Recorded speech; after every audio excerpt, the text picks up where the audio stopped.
Welcome to the deep dive. You recently shared a really comprehensive guide with us, Know Your Rights and Responsibilities, a guide for Canadian Muslims. It's put out by the National Council of Canadian Muslims, the NCCM. Yeah, that's the one. We thought this would be perfect for a deep dive. Our mission here, really, is to pull out the most crucial bits from this document so that you, our listener, can get a real handle on your rights and, importantly, your responsibilities as a Canadian Muslim in, well, all sorts of parts of life. That's right.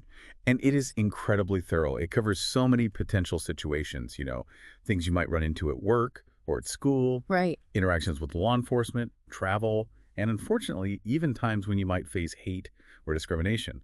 It's a really practical guide for, everyday life. And it's not just rights, which obviously are super important to understand. Absolutely. The guide also clearly lays out the responsibilities, that come with being part of Canadian society. It's a two-way street, like they say. Exactly. And, before we really jump into the details, we absolutely have to highlight something the guide itself stresses. Okay.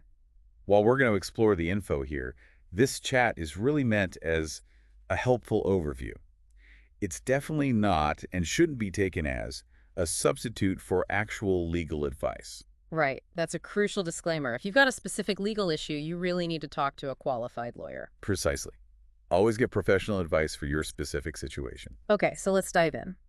The guide kind of starts by laying some groundwork around human rights, and the first big concept it tackles is discrimination. Discrimination, yeah, at its core, it just means being treated unfairly or differently based on, certain characteristics. The guide points out two main kinds. There's direct discrimination, which is pretty obvious. Like blatant stuff. Yeah, exactly. It's when someone's openly targeted because of their religion, race, disability, you name it. The guide gives a pretty stark example. Yeah. Imagine a business sign saying, "No Muslims allowed." Wow. Okay, yeah, that's direct, all right. And illegal. Totally illegal. Mm. But then there's indirect discrimination, Mm. which can be a bit trickier. Its negative impact isn't always, intended. Okay, how does that work? Well, the guide uses a really good example. Mm. A workplace rule that says, no headwear in the workplace. Ah, okay. Seems neutral on the surface. Exactly. It seems like it applies to everyone equally, but think about who it actually affects most. Right. It would disproportionately impact people who wear religious head coverings. Precisely. Muslim women wearing hijabs, Sikh men or women wearing turbans, Jewish men wearing kippahs. The list goes on.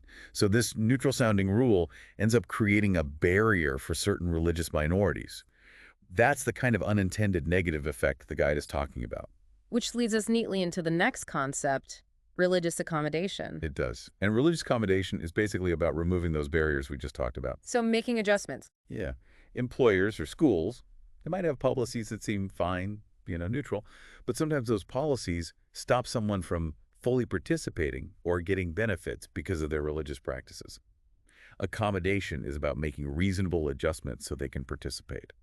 So going back to that no headwear rule. Right. In that case, accommodation might mean the employer needs to make an exception for an employee who wears a hijab or a turban or a kippah for religious reasons. And there's a legal principle behind this, isn't there? The duty to accommodate. Exactly. Employers and educational institutions in Canada have this legal duty.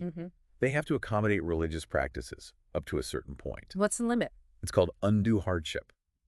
They don't have to accommodate if doing so would cause, undue hardship. The guide mentions things like significant cost, serious health and safety risks, or if it would majorly disrupt the business or school. Okay, so it's not an unlimited right. No, it's not. And it's important, as the guide points out, that every request for accommodation has to be looked at individually on a case-by-case basis. And the employer or institution has to genuinely consider the request. They can't just say no automatically. They need to actually assess if they can make it work without hitting that undue hardship threshold. Got it. Okay, so the guide then moves into some really practical advice.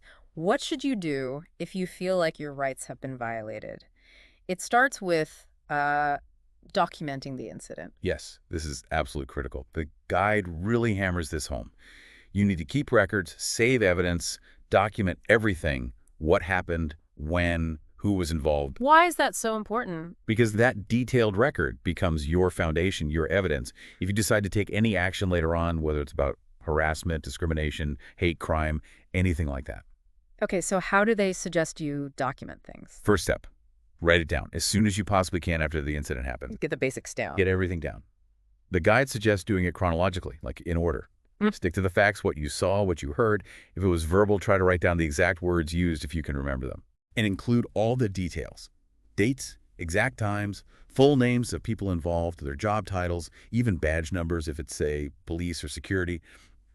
The guide actually includes a sample incident log in the back, which is super helpful. That sounds useful. What about physical evidence? Save everything. Any correspondence letters, emails, voicemails, any official documents like forms, warrants, court orders if they apply, written materials someone gave you. What about like digital stuff? Definitely. Take photos or videos if it's safe and relevant, screenshots too. And witnesses, if anyone saw what happened, try to get their names and contact info.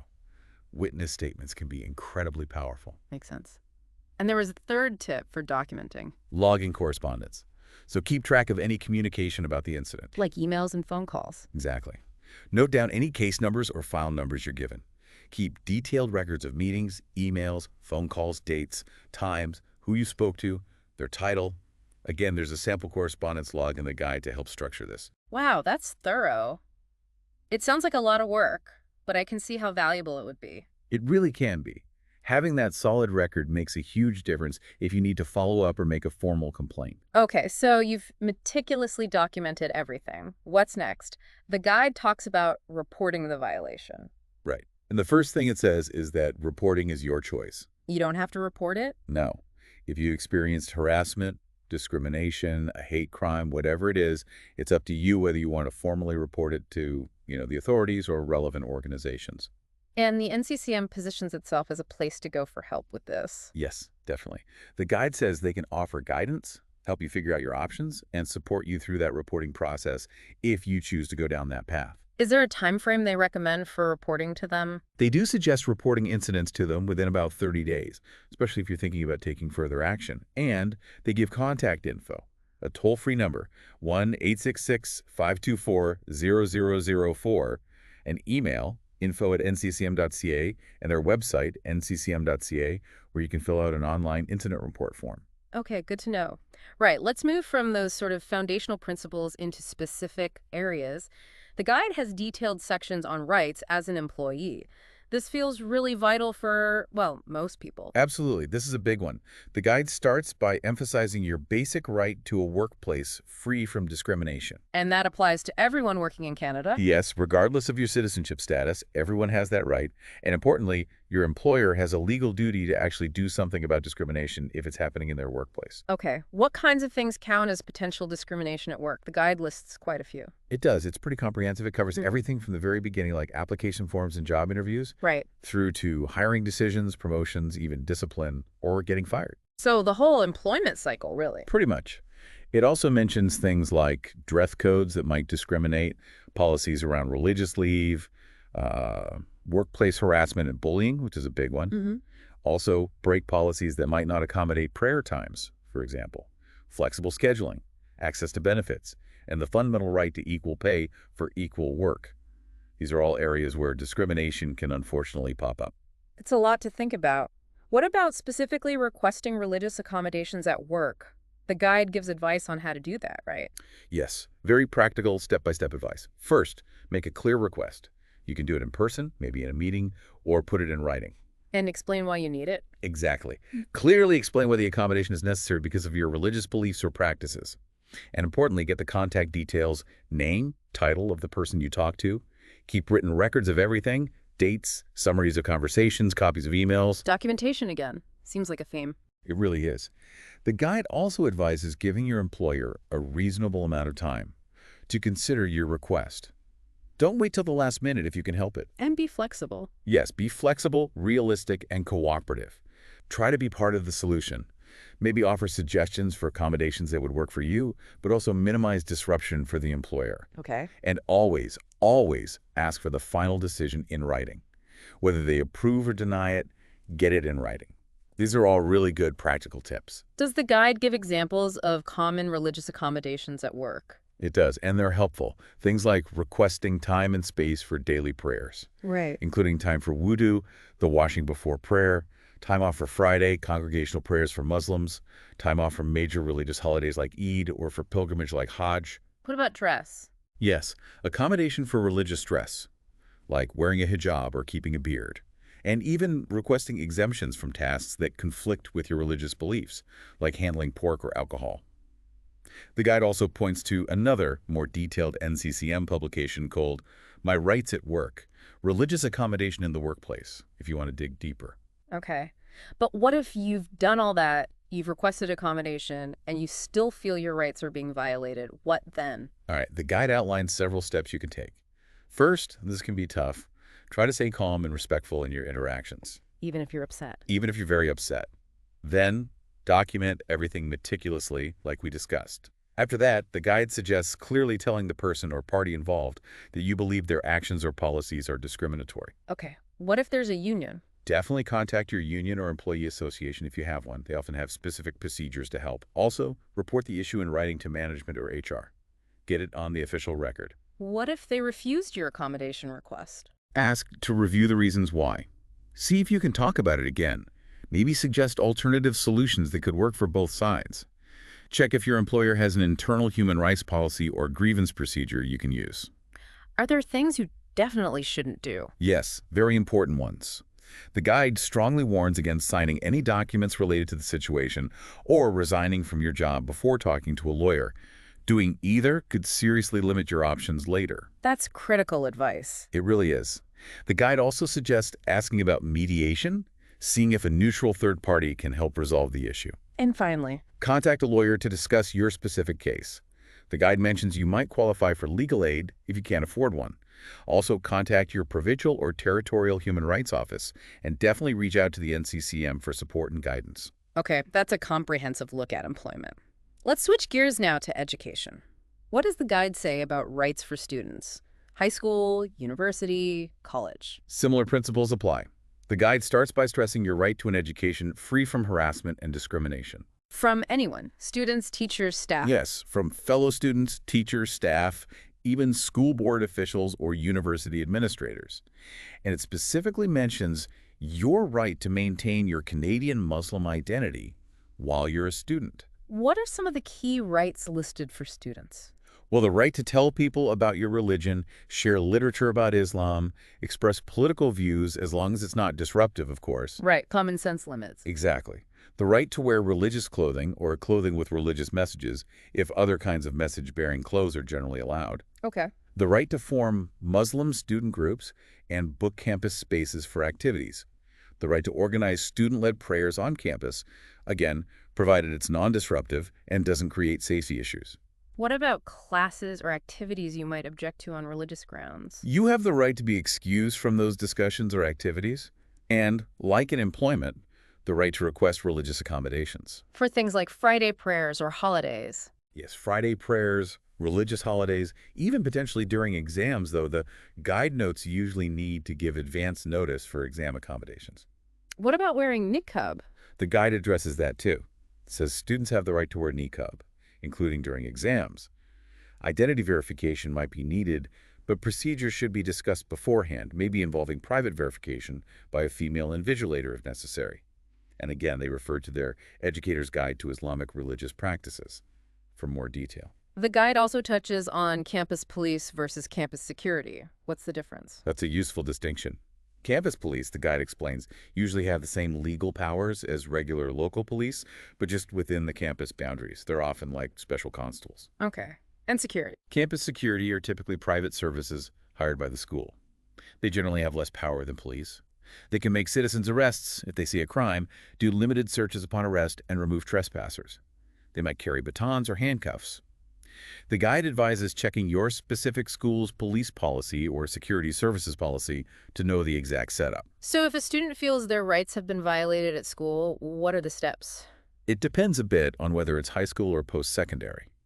For high school, you could talk to a guidance counselor, principal, maybe the provincial youth advocate or the school board superintendent. And for university or college? Options include student advocacy groups, the dean's office, the campus human rights or equity office, student government, or the campus ombudsperson if there is one. What if the issue is with private security? You can complain to the provincial body that licenses private security. And like before, you can contact the Provincial Territorial Human Rights Office, talk to a lawyer. Student unions often have free legal clinics, and of course, contact NCCM. Okay, let's move into another important area. Healthcare. What are our rights as patients in Canada? The core right is to receive safe, appropriate, and non-discriminatory healthcare. Simple as that sounds, it's fundamental.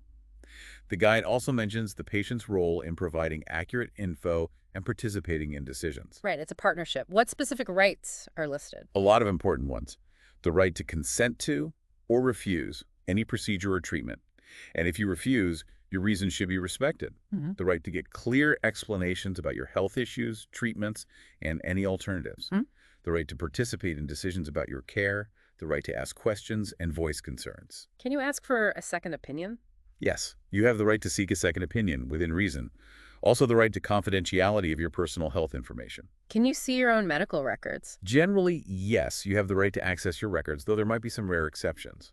You can also request your records be transferred, maybe with a fee. What about language or gender preferences? You have the right to request an interpreter if needed, where available. And you can request a same-gender doctor or nurse, which should be accommodated if reasonably possible. And finally, the right to use the hospital or clinic's patient relations process if you have a complaint or dispute. So if you do experience discrimination in a healthcare setting, what's the advice? Again, stay calm and respectful. If possible and safe, raise your concerns right away with the provider or facility. And document. Always document. Dates, times, names, what happened. Ask for copies of your medical records related to the incident. Contact the patient relations or advocacy office at the facility. Find out their complaint process. Who else can you complain to? You can file complaints with the facility itself, the relevant College of Physicians or Nurses for that province, the Provincial Territorial Ombudsman, and the Human Rights Office. And as always, consult a lawyer and contact NCCM. Okay, let's talk about being a consumer.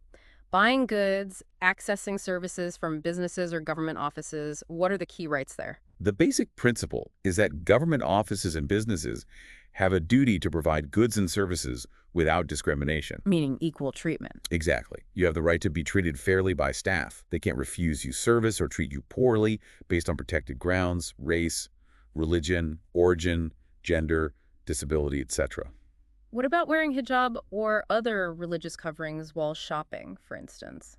Generally, you cannot be asked to remove your hijab or other religious head coverings. Yeah. There might be specific, limited situations for niqab, especially around ID checks. Right. But even then, you often have the right to request a private space and verification by someone of the same gender.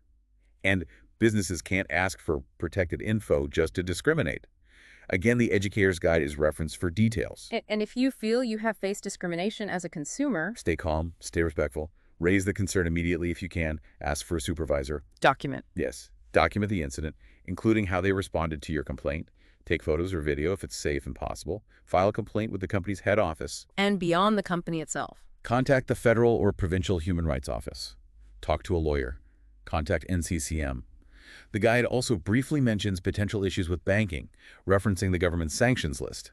If you run into trouble there, it points you to the government website, international.gc.ca, and mentions processes for getting off the list or proving mistaken identity.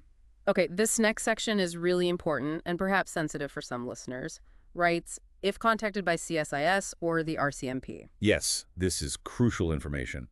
The guide first explains CSIS's main job, investigating and reporting on threats to Canadian security. They're an intelligence agency, not police. Primarily, yes. They don't have arrest powers like the police, but they do work very closely with the RCMP and local police. The guide makes a point that Canadian Muslims have both a civic duty to help ensure public safety and the right to expect their civil liberties to be respected by national security officials. It also mentions that CSIS does recruit informants or human sources. Okay. If CSIS or RCMP contact you, what's the key thing to know? The absolute key thing. You are under no legal obligation to be an informant or even to speak with CSIS agents if they approach you. You can not talk to them. Generally, yes. If they visit you at home or work, the advice is stay calm, be respectful, ask for their business card, or at least write down their name, agency, and contact info, and you guessed it. Document the interaction. Exactly. Document everything afterwards. What about questioning? If they start asking questions. Again, you generally have no obligation to answer. There's a specific exception for foreign nationals asked by immigration to speak with CSIS. But otherwise, you have the right to remain silent. A critical point. Never lie to them. That's obstruction of justice, a serious crime. If you're uncomfortable or worried your words might be twisted, it's better to politely refuse to answer. And that can't be used against you. Refusing to answer generally cannot be held against you. The guide strongly recommends having a lawyer present if you do decide to answer any questions. What about searches? Home, office, phone. You don't have to let them in without a warrant. Period. If they have a warrant, you have the right to see it, read it carefully, check that it's correct location, items to be seized, judge's signature. Even with a warrant, do you have to answer questions? No, generally you still don't have to answer questions during the search. And CSIS specifically cannot take your electronic devices without a warrant that explicitly allows it. Can CSIS arrest you? No. CSIS cannot arrest or detain people. The RCMP can. If arrested by RCMP, you have the right to remain silent and the right to speak to a lawyer immediately. The guide mentions CSIS threat reduction measures. What's that? Yeah, it's a bit vague, but it can include things like spreading disinformation, online interference, interfering with travel. But there are limits. They can't kill, harm, violate sexual integrity, or obstruct justice. If you think CSIS is wrongly targeting you with these kinds of measures, the advice is clear. Contact the lawyer right away. And if you believe CSIS or RCMP violated your rights? You can file a complaint with the director of CSIS. If you don't get a response in 30 days or you're not satisfied, you can complain to SIRC, the independent review body. And, of course, contact a lawyer and the NCCM. Okay, let's move to interactions with police during, say, a traffic stop or being stopped on the street. What's the main advice? Stay calm, be respectful, cooperate with lawful commands, and again, never lie. Obstruction is serious. Do you have to talk to them or answer questions? Generally, no. Unless you're driving a vehicle they've lawfully stopped, or you're under investigation for a specific crime, or they suspect you of an offense, you don't have to talk. So if you're just walking down the street and they stop you for a street check? You generally don't have to answer questions or show ID in that situation. But if you're driving and pulled over, you must show your license, registration, and insurance. Keep your hands visible. Don't get out unless asked. What if they say you're under investigation? Then you generally have to give your name, date of birth, and address, or show ID if asked. But usually nothing more than that. How do you know when the interaction is over? You're free to leave, unless you're being detained or arrested. The guide advises asking clearly, "Am I free to leave?" Wait for their answer. Afterwards, remember everything, document it, and try to get the officers' names and badge numbers. What if you are detained or arrested? Don't resist. You have the right to remain silent. Anything you say can be used against you. You have the right to know why you're being detained or arrested. You have the right to call family immediately. And critically, the right to speak privately with a lawyer without delay. Even if you can't afford one, that's where legal aid comes in. Can they search you if you're just detained? Limited search, yes. A pat down of your outer clothing, but only if they have reasonable grounds to think you have a weapon or something dangerous. Detention can turn into an arrest if they develop reasonable cause. What about searches upon arrest? They have broader powers then. They can search you and your immediate surroundings if they have reasonable grounds to believe they'll find evidence related to the crime or with your consent. Importantly, you generally don't have to give them passwords for your phone or devices. What about strip searches? Not routine. The guide says if asked to do one, immediately ask for a lawyer. It must be done privately by officers of the same sex. What if police come to your home? They can knock and talk, but you don't have to answer questions. You can refuse entry if they don't have a warrant, unless there are specific exceptions like arresting someone inside, you consent, or urgent circumstances like immediate danger. If they are lawfully inside, can they search? Being lawfully inside isn't the same as having a right to search. But anything illegal in plain sight can be seized. You can refuse searches if they don't have a warrant. If they do have a warrant, they must show it to you. Check it carefully. Again, no obligation to provide device passwords. If they enter without permission or a warrant? Don't physically resist.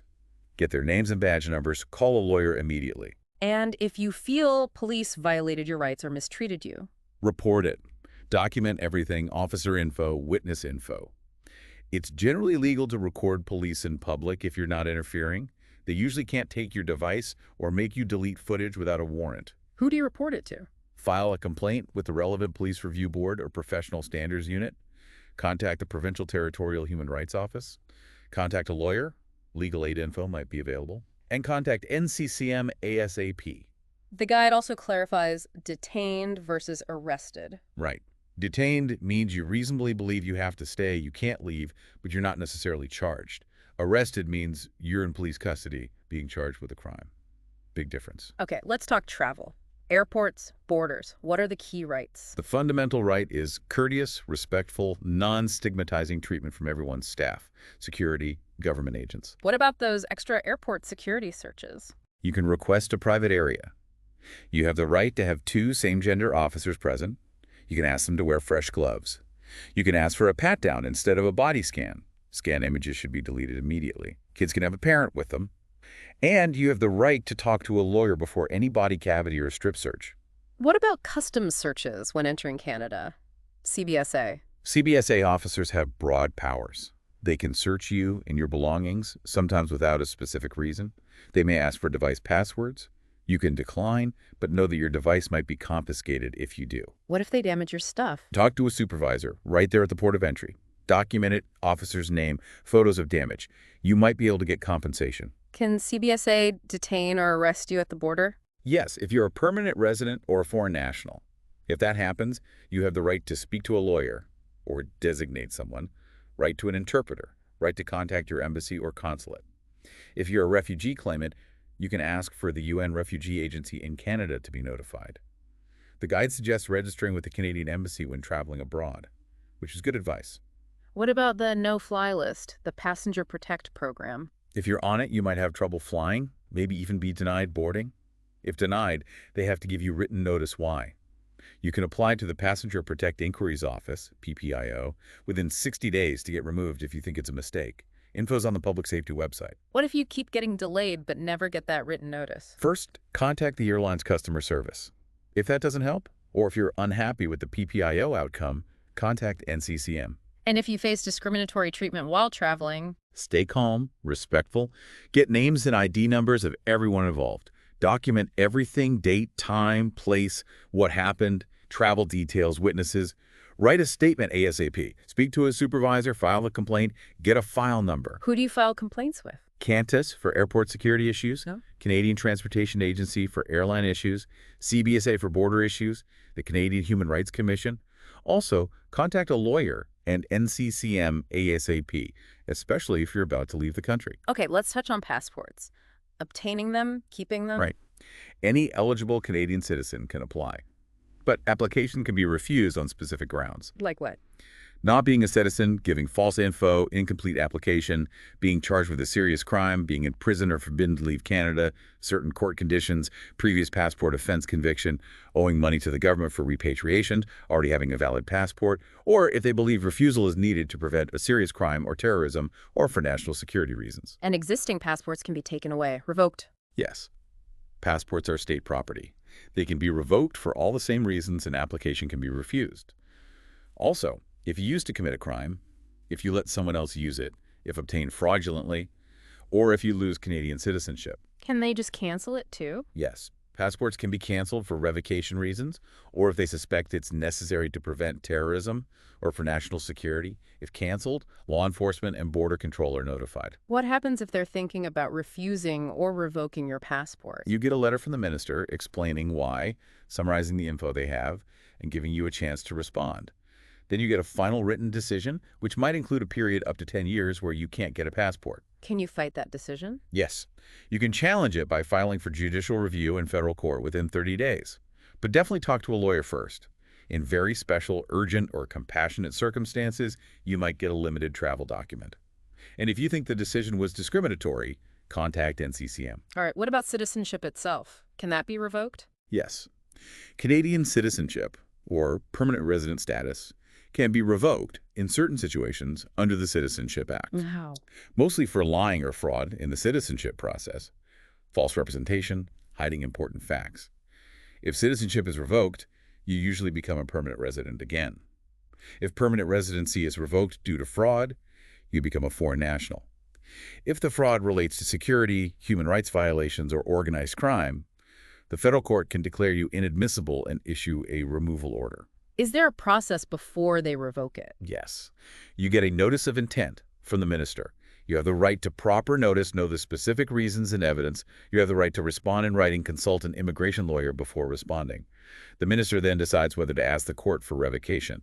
You also have the right, within 60 days of the notice, to ask for a hearing directly with the minister instead of going to court. You keep all citizenship rights during this process until a final decision is made. Then you get a final notice of decision. And if it is revoked? Contact a lawyer immediately. You lose citizenship rights. You can challenge the decision in federal court. Again, lawyer first. You usually have to wait 10 years to reapply, maybe longer or never. If you believe it was discriminatory, contact NCCM. Okay, shifting to a very difficult topic. Anti-Muslim hate. How does the guide define hate crimes and hate speech? Hate crimes are defined as criminal offenses against people or property motivated by bias based on things like religion, race, origin, etc. Hate speech is about publicly inciting hatred against a group or advocating genocide. Why is reporting hate crimes so important? Several reasons. It can stop things from escalating, prevent others from being victimized, sends a message to perpetrators, allows police to investigate and potentially charge someone, helps track hate crimes locally so resources can be allocated. The guide stresses taking initiative and following up, and contacting NCCM for support. What about reporting to community groups like NCCM specifically? That offers personal support, info on options, helps track incidents affecting the community, and provides stats to advocate for better protections. So, if you believe you're a victim of a hate crime, what steps should you take? First, stay calm if possible. Get to a safer place. Then, document everything meticulously, what was said, done, in order, ASAP. Save any evidence. Report to police. Yes, report to the police. Ask them specifically to investigate it as a potential hate crime. Get the officer's name, badge number, case number. And NCCM. Contact NCCM ASAP, even for seemingly minor incidents. Follow up with the police on the investigation, maybe mobilize community support, act quickly, and let people know when it's resolved. If you're not sure something counts as a hate crime, bullying, harassment, a slur, the guide says contact NCCM anyway to discuss it. It really emphasizes reporting to both police and NCCM. The guide also talks about bystander intervention. Witnessing hate can be hard. It can be really difficult, but bystanders are often in a unique position to help. The guide uses the 6Ds framework. Okay, what are the 6Ds? Discover. Assess safety first. Distract. If safe, try to interrupt without direct confrontation. Direct. Ask the victim if they need help. Maybe directly tell the perpetrator their behavior is wrong. Delegate. Get help from others. Call security or 911 if needed. Document. If safe, take photos, video. Remember, recording police is usually okay if not interfering. Delay. Offer support after things calm down. What kind of support afterwards? Offer to help and call someone, share contact info. Write down what you saw at ASM. Ask if they want to report it. Offer to go with them. And contact NCCM yourself to report what you witnessed. Does it suggest what to say to the perpetrator if you intervene directly? Yeah, some interesting ideas. Try appealing to their better nature, community values, asking how they'd feel. Or speak from your own perspective. I believe people should be free to dress how they choose, focusing on your values, not just attacking them. Okay, another sensitive area. Contact with the Child Protection Agency. Yes, important to cover. Agencies might contact families or remove children based on allegations of abuse, neglect, abandonment, or a court order. They usually only visit if there's a complaint or warrant. Key points if contacted. Seek legal advice immediately. Don't sign anything without a lawyer reviewing it. Ask for an interpreter if needed. You have the right to know why they're investigating or why a child was removed. Remember, anything you say can be used in court. What if a child is being removed? Call a lawyer right away. Ask the agency for their report, court documents explaining why. Ask for a letter outlining what you need to do to get the child back. You can ask for the child to be placed with relatives or friends. Ask for visits. Ask about maintaining religious observance, diet, clothing, if it's in the child's best interest. Agency decides that. Ask about mediation. A court hearing must happen within 5 days of removal. The file stays open until they send a closure letter. What if you feel mistreated by the agency? Talk to the caseworker supervisor. File a complaint with the agency itself. File a complaint with the provincial ministry or child youth advocate office. Contact the provincial human rights office. Contact a lawyer. Legal aid. Contact NCCM. So we've talked a lot about rights. The guide also covers responsibilities. Absolutely. Rights come with responsibilities in a democratic society. It's crucial for a peaceful and just country. What are the main responsibilities listed? Obeying the law and respecting others' rights, the rule of law. Taking responsibility for yourself and your family, employment, care, self-improvement. Serving on a jury, if called. That's a legal requirement. Voting. Voting in elections. Federal, provincial, local. That's a key responsibility for citizens. Helping others in the community. Volunteering. Protecting Canada's heritage and environment.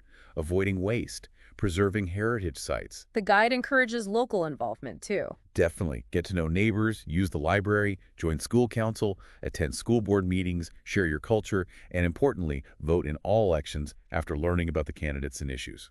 How else can people get involved locally? Attend council meetings, write opinion pieces for the paper, organize events, invite officials for town halls, encourage youth involvement, volunteer with food banks or community groups like NCCM, invite NCCM for workshops.